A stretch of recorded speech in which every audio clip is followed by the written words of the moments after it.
عذرا بيروت.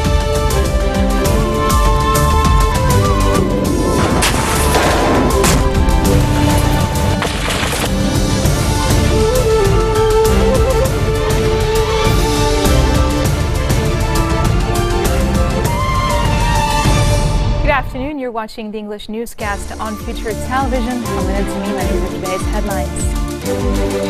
Eureka, a growing movement protesting the country's trash crisis, calls for the resignation of Prime Minister Tamam Salam and the staging of another protest at 6 p.m. this evening. Prime Minister Tamam Salam says he is ready to meet with members of Eureka and admits that excessive force has been used against demonstrators. And Palestinian factions in the southern Palestinian refugee camp of Ain al-Helwe reach a ceasefire agreement between the Fatah movement and Jund al-Sham.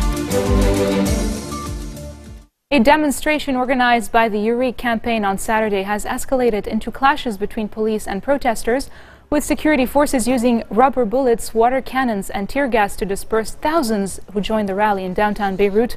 At least 75 demonstrators and 35 officers were wounded. You Stink, a growing movement protesting the country's trash crisis, has called for the resignation of Prime Minister Tamam Salam and the staging of another protest at 6 p.m. this evening. The campaign also insisted that their movement is a peaceful one and demanded the state hold security forces accountable for Saturday's violence. Protesters who originally took to the streets to call for sustainable solutions to the garbage crisis began demanding the resignation of Interior Minister Nuhad al-Mashnouk, the cabinet and immediate parliamentary elections after Saturday's clashes with security forces. Many remained camped out at Beirut's Riyad Salah Square near the Grand Sarai. Prime Minister Tamam Salam says he is ready to meet with members of Eureka and admitted that excessive force has been used against demonstrators. Salam's comments came in a press conference he held against the backdrop of Saturday's clashes between security forces and activists of the anti-garbage demonstrators in downtown Beirut.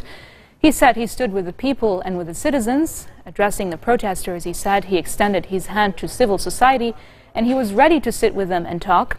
He emphasized that the clashes that left scores injured are a huge responsibility and pledged to hold accountable those responsible for using excessive force against civil society and against the people.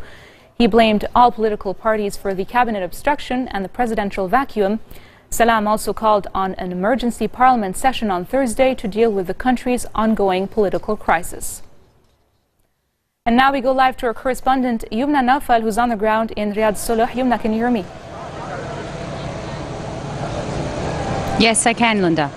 Yumna, can you describe the situation on the ground for us? Yes, well, basically, demonstrators have been here since this morning. A lot of them didn't go home since last night. As you know, as you said, the demonstration started peacefully yesterday at 6 p.m. and then escalated towards violent clashes sometime around very early evening. Today, they are scheduling another demonstration at 6 p.m. A lot of them didn't even go home. They erected tents. They stayed here during the night. They're still crying out for the same reason they came here in the first place, that this waste management crisis be addressed and that the government of Tamam Salam resigns. And specifically, they've asked for his resignation, as well as the Interior Minister, as you earlier said, who was absent and then who is supposedly cutting his vacation short in order to return to Lebanon promptly. Can you give us a few reactions from the protesters right next to you? What are their expectations, basically, from these protests? Well, the ones that I've actually spoken with, they said that they are tired of this situation. They are complaining not just about the waste management crisis, but they're complaining about the lack of consensus when it comes to cabinet. They're complaining about the lack of elections and that the fact that they don't feel they are well represented in the government. They're also complaining about the fact that many times since the beginning of the summer, there have been a few crimes and a few clashes that have gone with no justice. And they're saying that they've had enough, their patience has run out, and now they just want something new. What can we expect from the protests at 6 p.m.? I think what you can expect from the protest this evening is that just that it continues. We heard a couple of fire shots just a few moments before we spoke. We're just hoping that it doesn't get violent like it did last night. As you know, and as you said, we have 75 demonstrators that have been wounded, 35 officials 35 security officials have claimed that on their side they have been wounded. One was in critical condition last night. We hear he is doing better. Rubber bullets were fired, as well as tear gas and water cannons. And we don't know. So far, things are under control, but it can escalate at any time.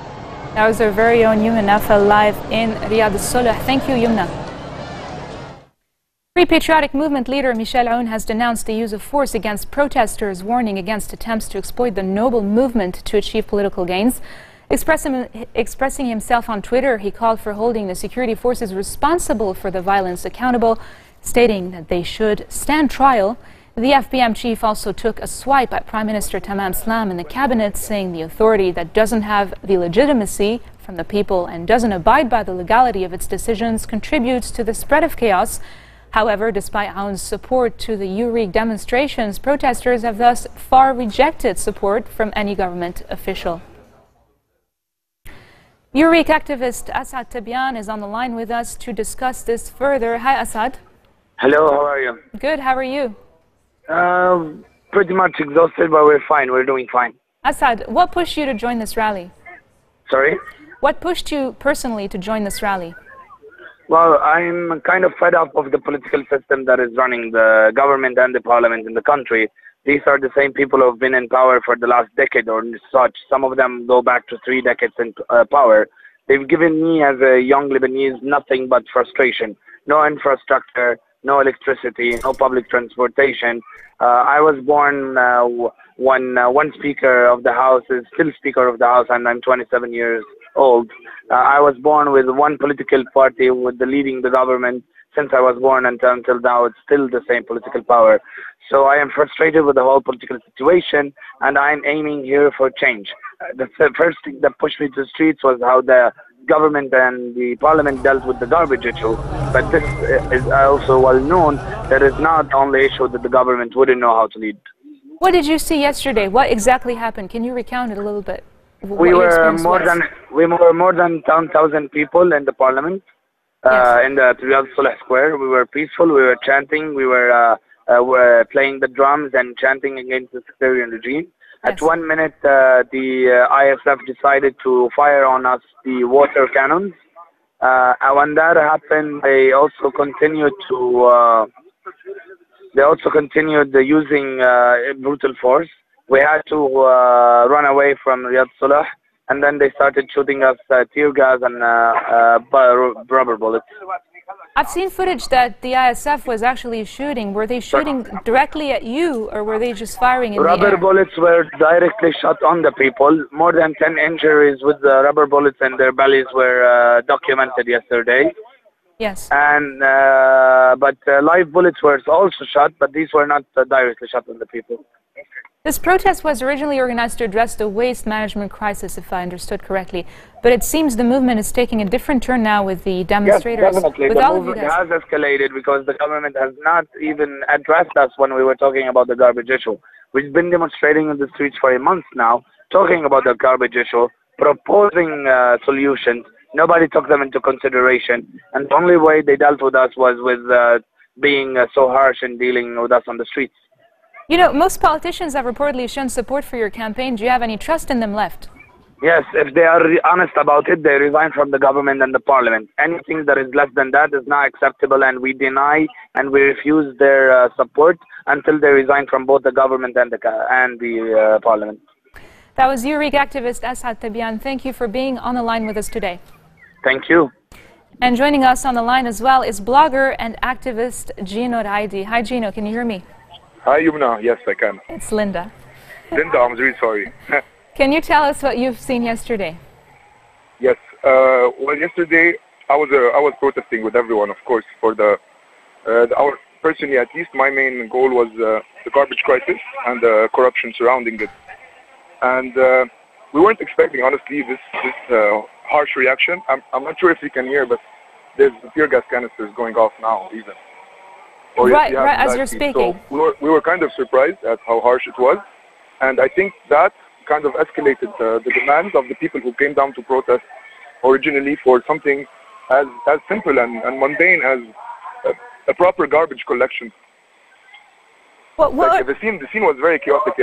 Sadly, it's sad to say, but it's not the first protest we come to in Lebanon. It's not the first one that the police use excessive force in. But yesterday it was relentless, and there was no fair warning before.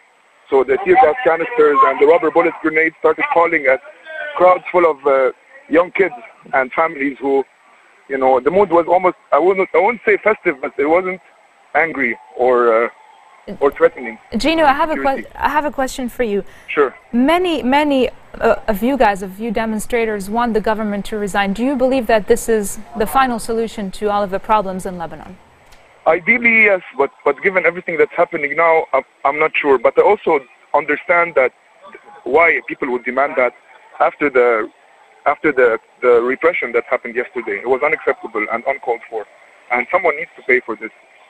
I'm not sure if it's by the government resigning or by the security forces who are responsible for actually shooting straight at innocent protesters who are unarmed. And not just that, not just to disperse them, like they followed them, they pursued them as they were going to their cars in front of An-Nahar and other places, and shot tear gas canisters into the parking lot, which was completely unexplainable. Maybe if they give the security perimeter excuse, which we didn't see personally, it would have been okay. Like, it was so unexpected that people thought it was just fireworks at first, till they started exploding between the people. And I'm not sure if you know about this, but there were the grenades which have rubber pellets in them. Yes. That land between the crowd and then explode. Do you believe that the kind they use in prison riots usually, not men, women, children, and seniors protesting peacefully? Do you believe that the protest at 6 p.m. this evening is going to be worse than yesterday? I hope so. It's a lot more important than yesterday, because first it's a reaction to what happened yesterday, and it's also a chance for the normal Lebanese people who are just protesting for rightful demands to not let politicized people who are trying to turn it in their tide, in their favor, towards one side or the other, when most of the protesters here agree that it is everyone's fault. Let's hope it all turns out well. This was blogger and activist Mr. Gino Raidi. Thank you so much for being with us today. And coming up next, the UK reopens its embassy in Tehran 4 years after a mob attack. More details next.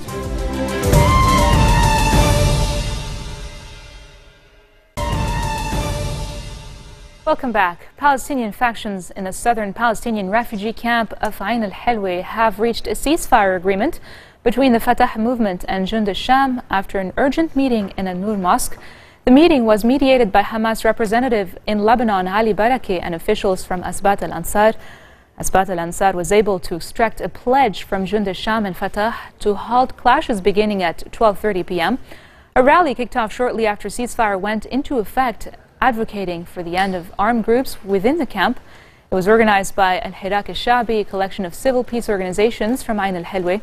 2 people were wounded after violent clashes began anew in Ain al-Helwa between the Fatah movement and Jund al-Sham. The Lebanese army also boosted its security presence at the entrances of Ain al-Helwa, allowing only the wounded and those fleeing the battles to leave the camp. A Saudi border guard has been killed by rocket fire from anti-government rebels in the northern Yemen. Riyadh's official news agency says a border post in the kingdom's Jazan region came under attack on Saturday, prompting guards to respond to the fire. More than 50 people have been killed along the Saudi-Yemen border since a Riyadh-led military coalition began airstrikes on Iran-backed rebels across the impoverished country in March. British Foreign Secretary Philip Hammond has presided over the reopening of UK's embassy in Tehran 4 years after it was trashed by a mob. Hammond's visit is the first by a British Foreign Secretary since 2003, as Tehran's ties warm with the West. The British Foreign Secretary said the ceremony marked the start of a long and exciting journey, calling Iran an important country in a strategically important but volatile region. Hammond called the 2011 attack on the embassy a low point, but added relations had improved since the election of Iranian President Hassan Rouhani. This marks the end of our bulletin for today. Now for a recap of our top stories. Eureka, a growing movement protesting the country's trash crisis, calls for the resignation of Prime Minister Tamam Salam and the staging of another protest at 6 p.m. this evening. Prime Minister Tamam Salam says he is ready to meet with members of Eureka and admits that excessive force has been used against demonstrators. And Palestinian factions in the southern Palestinian refugee camp of Ain al-Halwi reached a ceasefire agreement between the Fatah movement and Jund al-Sham. Those are your Sunday headlines from us here at Future Television. I'm Linda Tamim, and I thank you all for tuning in today. Take care. عذرا بيروت